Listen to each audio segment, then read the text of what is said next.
Fundo musical aí tá bom? Minha esposa tá aí.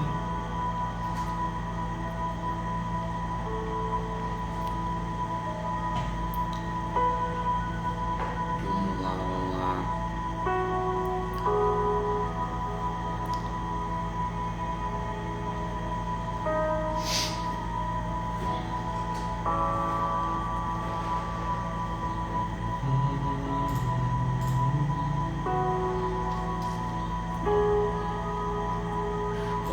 Boa tarde.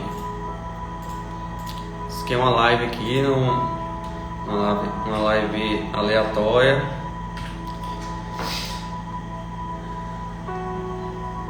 Não é uma live anunciada, mas eu quero trazer aqui uma palavra hoje aqui.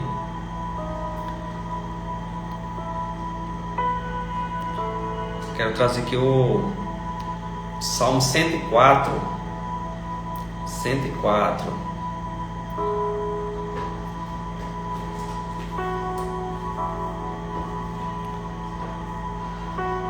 Salmo 104. Nesse Salmo 104, a glória de Deus é manifestada na criação e na conservação de todas as coisas. A glória de Deus se manifesta no Salmo 104. E a criação revela a glória do Criador.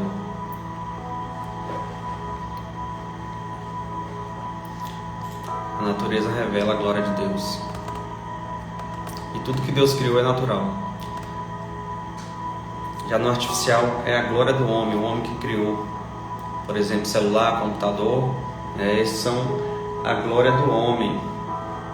Eu quero falar um pouco aqui desse assunto. No Salmo 104, no versículo 19 em diante, diz assim: Tu fizeste a lua para marcar os meses. O sol sabe a hora de se pôr. Tu fizeste a noite e todos os animais selvagens saem quando escurece. Os leões novos rugem quando caçam, procuram a comida que Deus dá. Porém, quando o sol aparece, eles voltam e vão se deitar nas suas covas. Então as pessoas saem para o serviço e trabalham até tarde. Isso é o 23. No 24 diz assim: Ó Senhor, Tu tens feito tantas coisas e foi com sabedoria que a fizeste. A terra está cheia das Tuas criaturas. Ali está o mar imenso, enorme, onde vivem animais grandes e pequenos, tantos que não podem ser contados. Já que no 29 diz assim: Quando escondes o rosto, ficam com medo. Se cortas a respiração que lhes dá, eles morrem e voltam ao pó de onde saíram. E assim somos nós, da mesma forma, como eu falei na live anterior. Da mesma forma, não adianta a gente achar que somos autossuficientes. Isso é impossível. Basta que, aqui no versículo 29 fala, que se cortas a respiração que lhes dá, eles morrem e voltam ao pó de onde saíram. Nós somos assim também. Impressionante isso. O que é natural será natural sempre. O que é de Deus ninguém muda. Mas cada tempo que a gente vive hoje, e aí, meu amigo Oziel, Vani, Tássila, cada novo tempo vai ter as coisas antinaturais, Deus criou as coisas da natureza, mas tem as antinaturais também, que são criadas pelo homem, pelo inimigo, e algumas pessoas querem anular aquilo que é natural. Isso ninguém vai conseguir. O que é de Deus ninguém muda. A palavra ninguém muda. Ninguém pode mudar. E ai daquele que mudar uma vírgula, aí daquele que mudar uma vírgula da palavra. Tem pessoas atualmente que tentaram mudar, né? Mas a palavra ela é sustentável, autossustentável. A palavra não muda. Ninguém vai conseguir mudar. E nós estamos vivendo em tempo de relacionamentos artificiais. Infelizmente, a gente vive de certa forma artificialmente, né? Principalmente nos casamentos acontece muito, né? E se eu for antinatural, eu nego aquilo que é de Deus. Então, se você é natural e carrega, né, a glória de Deus, nós temos que viver o que é de Deus, né? Deus quer que as pessoas que elas se relacionam, mas as pessoas estão trocando relacionamento por coisas artificiais, várias coisas artificiais que a gente conhece, né? Temos celular, computadores, coisas artificiais. Existem até pessoas casando com objetos. Isso é o fim do mundo mesmo, né? Isso não é uma coisa que é contra a natureza de Deus, contra a glória de Deus. Então, viver de uma forma natural acaba anulando aquilo que é de Deus, né? Acaba anulando ali a natureza de Deus, né? Então a gente tem que contemplar o que é de Deus, contemplar a natureza de Deus, né? Temos que contemplar a Bíblia. A Bíblia ela pode ser vista de três formas. De três formas a gente consegue ver a Bíblia. Tem gente que tem o olhar, né, de um doente, o olhar de um faminto, né, e o olhar de um desfrutante governante também. Então, do doente ele sempre vai reclamar. Sempre está ruim. A Bíblia então é um remédio para ele. Tem esse tipo de olhar com a palavra. Pessoas pegam a Bíblia como se fosse um remédio. Mas é o seguinte, a Bíblia ela é uma diversão para quem contempla a palavra. Ela é uma diversão. A Bíblia não é um livro religioso de judeus, tá? O povo judeus ele está contextuado na Bíblia, mas a Bíblia é para quem quiser, né? A Bíblia é para quem quiser. Olha a minha Bíblia zona aqui, ó, que meu amigo fez aí uma capa sensacional. Girardi, um cara diferenciado. Ele é líder dos adolescentes lá da Family Church. Ele faz essas capas aqui de couro legítimo. E toda vez que eu abro minha Bíblia, não porque ele fez, é claro, né? Mas eu já gostava muito da minha Bíblia. Quando ele fez essa capa para mim aqui, é sensacional isso aqui, viu? Então a Bíblia é para quem quiser usar. Deus deu a Bíblia, né? Deus fez a Bíblia ali para o homem entender a palavra dele. E a Bíblia é para ser desfrutada nesse tempo. Nesse tempo, a palavra é para ser desfrutada nesse tempo. Não é colocar apenas debaixo do braço e achar que vai para a eternidade. Não é isso, né? Então, a hora pontual da contemplação é agora. As coisas de Deus é só agora. O dia perfeito para ser contemplado é o dia de hoje. Não existe contemplação no passado e nem no futuro. E na verdade o passado já não existe mais. E o futuro também não existe. Ainda vai existir. O que existe é o hoje. O momento de contemplar é o hoje, é o agora. Jesus nos ensinou que a gente tem que viver um dia de cada vez. Viver um dia de cada vez. Basta cada dia o seu mal. Basta cada dia o seu mal. Então você não pode enfrentar os problemas de amanhã. Isso só vai te causar ansiedade. Não pode enfrentar os problemas de amanhã. O problema de hoje você recebe a graça de hoje para enfrentar. O de amanhã você recebe a graça de amanhã. Então não devemos se preocupar com as coisas que fogem do nosso controle. Essa é a realidade. Tudo aquilo que foge do nosso controle, a gente não tem que se preocupar. Dessa forma a gente apenas vai causar ansiedade, né? Então O ontem não existe e o futuro também não. A gente tem que ter isso em mente. Quem vive do passado acaba se tornando depressivo. E o futuro, quem vive do futuro, se torna ansioso. Somente o hoje existe, a gente não pode esquecer disso, né? E use as suas energias para hoje. Use as energias para hoje. Viva o hoje, contempla o hoje. Contempla a palavra hoje. E a gente precisa, de certa forma, mudar aí realmente a forma de pensar, né?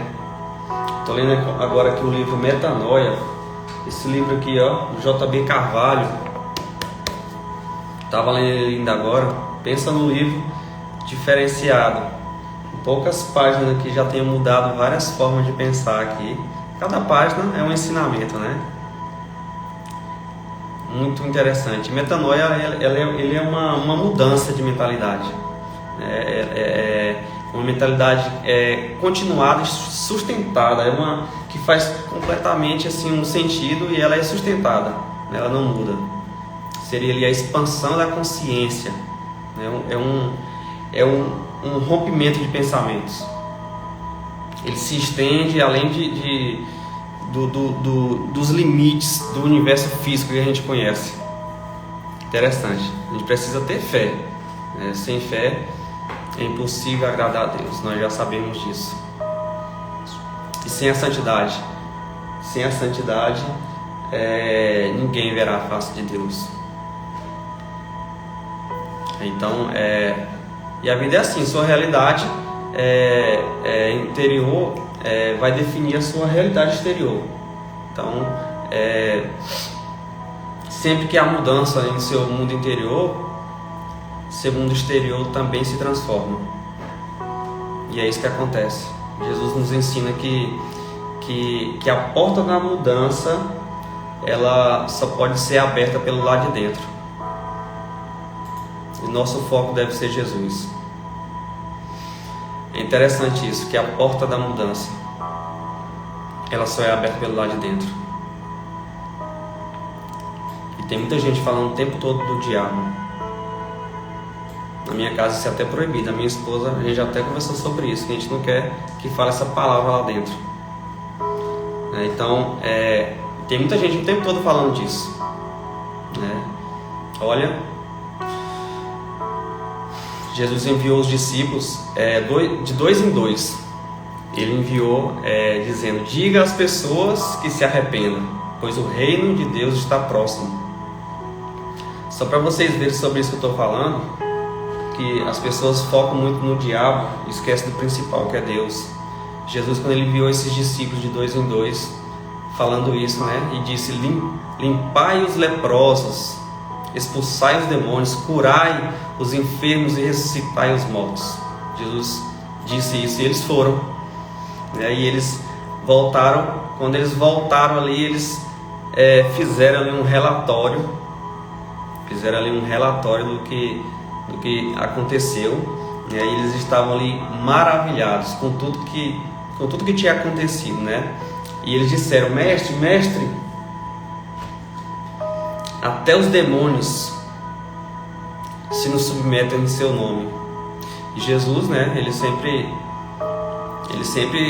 ele analisava ali o contexto e ele não ficava para trás. Ele gostava de dar uma patada em um que estava errado. Ele sempre fez isso, principalmente com os religiosos. Ele respondeu na lata já: alegrai-vos, não porque os demônios se vos submetem, mas porque o vosso nome está escrito no céu. Então assim, ou seja, os demônios não são importantes. Tem muita gente pregando sobre isso. Pessoas que falam o tempo todo do diabo e esquecem do principal, que é Jesus. Aquele que morreu na cruz, aquele que deu sangue por nós. Então, ele é o foco principal. Já viu aquele ditado: tudo que você foca cresce. Tudo que você foca cresce. Esse é o ditado. E tem gente que fala muito do diabo, Então, em Tiago diz: resiste ao diabo e ele fugirá de vós. Eu notei aqui. E Paulo diz: não dê lugar ao diabo. E tem gente dando muito lugar. Tem gente, toda coisa que fala, o diabo fez isso, o diabo fez aquilo. Que espaço que você está dando para ele? Tem gente o tempo todo falando dele. Cadê o nome de Jesus? Cadê a palavra? Cadê o foco principal? É isso que tem que crescer na sua casa, na sua família.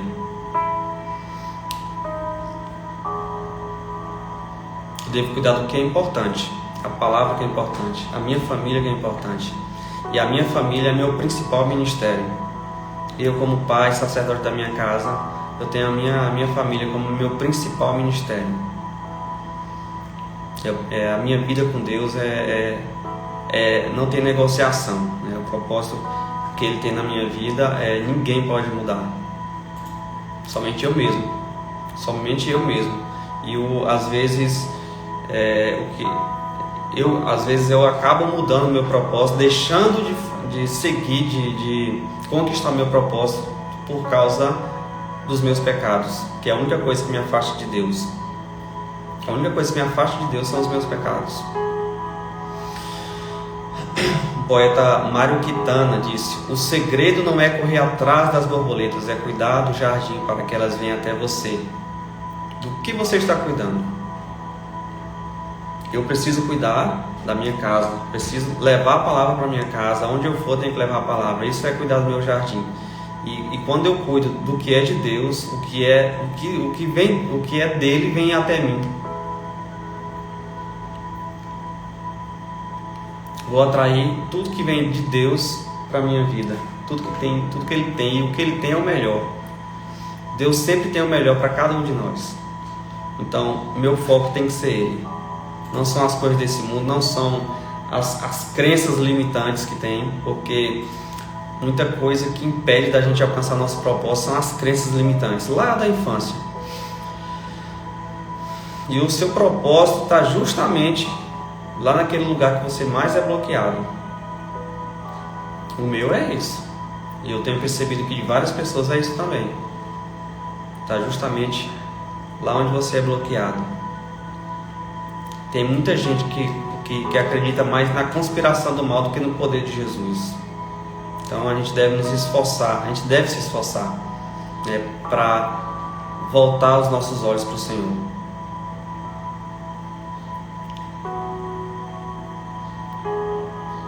É fato que o que ganha a sua atenção é o que vai controlar o seu sentimento. O que está chamando a sua atenção hoje?